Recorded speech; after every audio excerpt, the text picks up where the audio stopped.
quítate el sombrero en señal de respeto.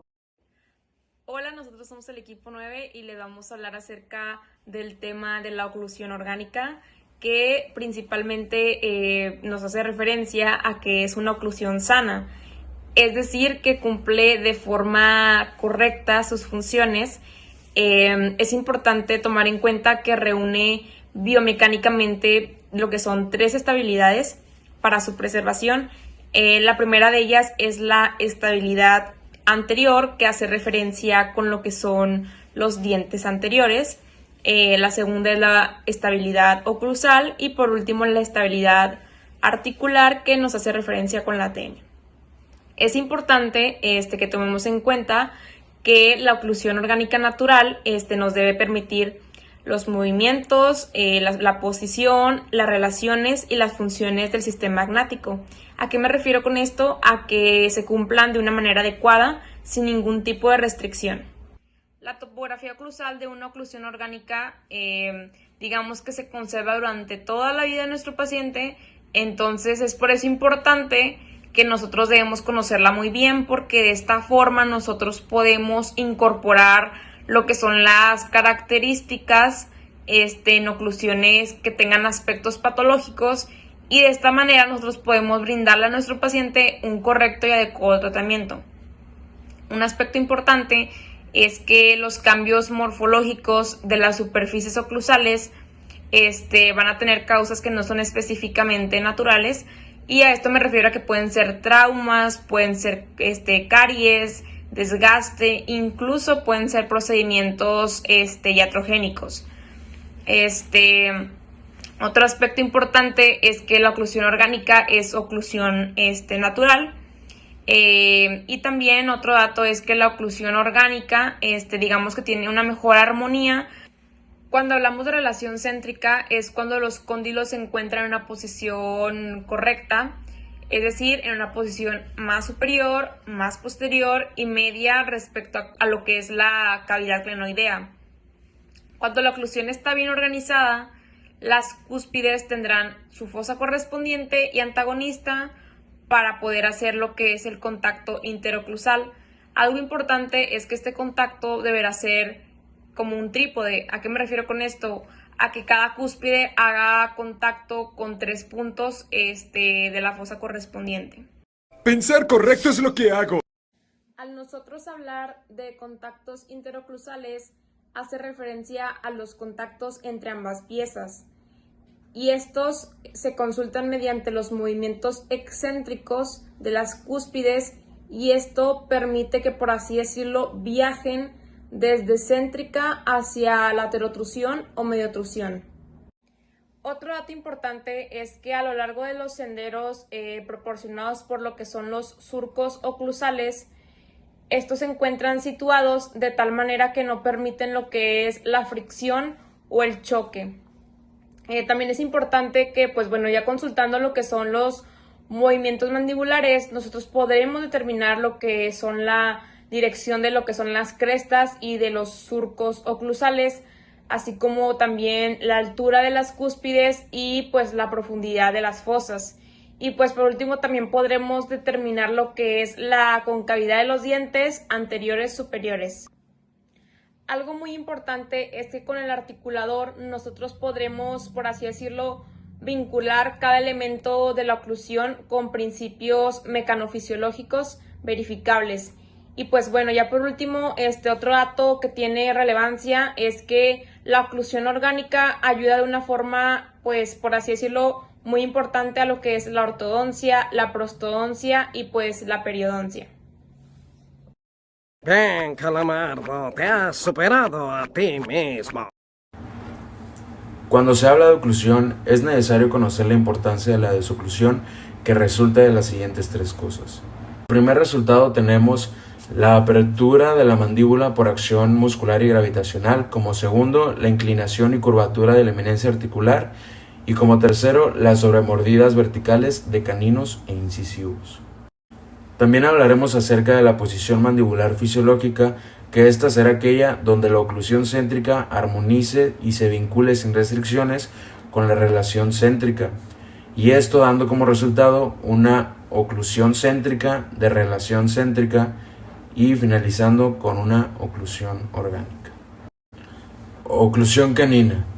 Es cuando los caninos superiores están en una posición oclusal y ósea correcta, los movimientos lateroprotrusivos y el protrusivo está limitado, de tal manera que cuando se hace el intento de mover la mandíbula lateral o protrusivamente, interviene una reacción voluntaria cuando los caninos opuestos se tocan. Ahora hablaremos sobre las posiciones diagnósticas, que éstas deben conocerse muy bien e incluir en las reconstrucciones oclusales, ya que éstas nos ayudan a determinar un diagnóstico o a corroborar un tratamiento. Bueno, y estas deben realizar sus funciones biomecánicas sin restricciones. Los pensamientos dentro de mi mente son un enigma.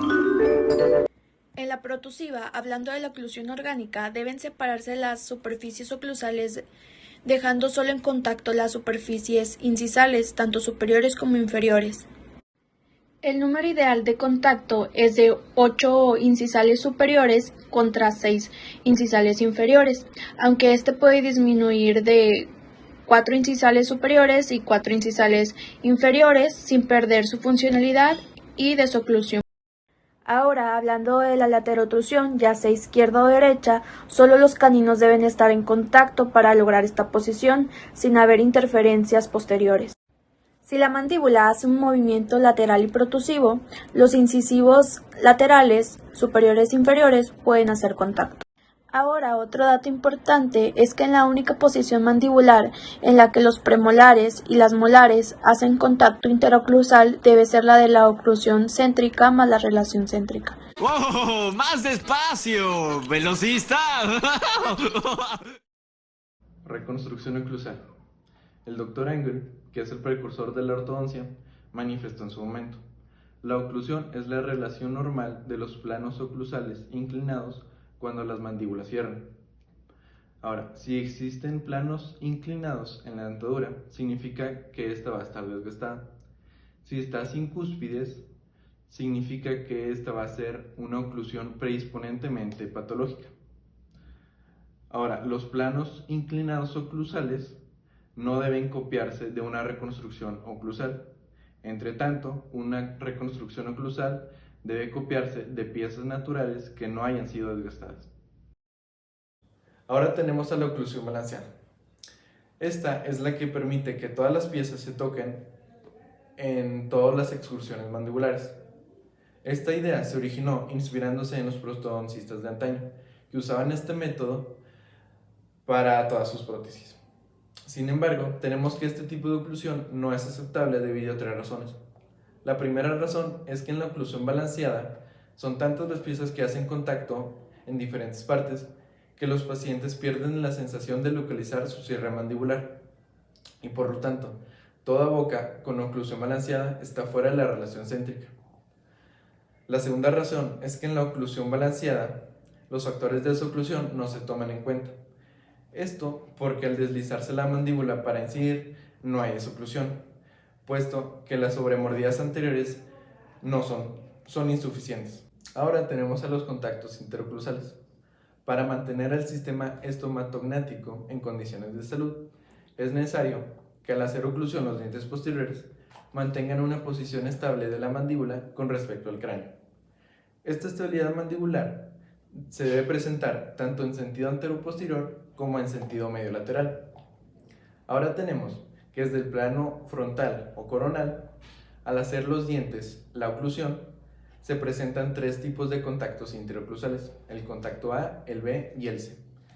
El contacto A es el que se da entre la inclinación interna de una cúspide vestibular inferior. El contacto B es el que existe entre una inclinación interna de una cúspide palatina superior contra la inclinación interna de una cúspide vestibular inferior. Y el contacto C es el que existe entre una inclinación externa de una cúspide palatina superior contra la inclinación interna de una cúspide lingual inferior. Ahora, si por algún motivo no contamos con el contacto A, pero sí están presentes el B y el C, la oclusión se mantendrá estable. Si el contacto C tampoco está presente, pero tenemos al A y al B, la oclusión también se mantendrá estable. Pero si por algún otro motivo el contacto B no está presente, tendremos contactos deslizantes y no podrá existir la estabilidad. ¡Buena esa, Calamardo! Los elementos de la oclusión se dividen en dos grupos, un grupo de elevaciones y un grupo de depresiones. El grupo de elevaciones está conformado por cúspides, crestas marginales, crestas triangulares, crestas suplementarias y crestas centrales. En cambio, dentro del grupo de las depresiones encontramos a los surcos de desarrollo, los surcos suplementarios y las fosas. Hablando de las elevaciones, específicamente de las cúspides, estas son la parte más elevada de las caras oclusales. Como dato interesante, es el primer elemento en aparecer durante la erupción dentinaria. De acuerdo a su función, estas se dividen en cortadoras y en estampadoras. Las cúspides estampadoras son las cúspides palatinas de los dientes superiores y las cúspides vestibulares de los dientes inferiores. Su acción se basa en que al hacer oclusión los dientes, estos se relacionan o se estampan tal cual contra fosas antagonistas. Estos mantienen la estabilidad mandibular y la dimensión vertical. En cambio, las cúspides cortadoras, que son las cúspides vestibulares de los dientes superiores y las cúspides linguales de los dientes inferiores, estas no tienen contacto con ningún diente antagonista y estas cortan los alimentos y nos protegen los tejidos blandos adyacentes. Las crestas es la porción oclusal más importante de los dientes en base al punto de vista masticatorio, especialmente las marginales. Hay tres tipos de crestas: crestas marginales, crestas triangulares y crestas suplementarias. Las crestas marginales son elevaciones que unen entre sí a las cúspides hasta formar un margen, y las crestas triangulares, estas son elevaciones recostadas en las caras oclusales, que se dirigen del centro de la cara oclusal hacia cada una de las cúspides. Estas se reconocen por tener un lomo en la parte más elevada y dos inclinaciones, una mesial y una distal. Estas, de acuerdo a su dirección, pueden ser oblicuas o pueden ser transversas. Las crestas suplementarias, estas son crestas triangulares pequeñas que intentan desmenuzar los alimentos. Estas de igual manera tienen un lomo y dos inclinaciones, una mesial y una distal, y estos se encuentran entre el surco de desarrollo y el surco suplementario. Ahora, hablando de las depresiones, en este caso de los surcos, hay dos tipos de surcos: los surcos de desarrollo y los surcos suplementarios. Los surcos de desarrollo son depresiones que dividen a los lóbulos de desarrollo de los dientes posteriores entre sí. Estos corren de mesial a distal, adquiriendo una forma Y hacia áreas de contactos interproximales, y corren de vestibular hacia palatino en molares superiores y de vestibular a lingual en molares inferiores. En el caso de los surcos suplementarios, estos corren a los lados de las crestas triangulares, limitando las inclinaciones mesiales y distales, así adquiriendo una forma de U o de V. Estos ayudan a que viajen las cúspides antagonistas en los movimientos mandibulares, así como al escape de los alimentos. Por último, tenemos a las fosas, que estos también forman parte de las depresiones. Esta es la parte más profunda de las caras oclusales, donde nacen las elevaciones y confluyen las depresiones. Existen dos tipos: los que al hacer oclusión los dientes reciben una cúspide antagonista y los que no lo hacen. 7 horas después.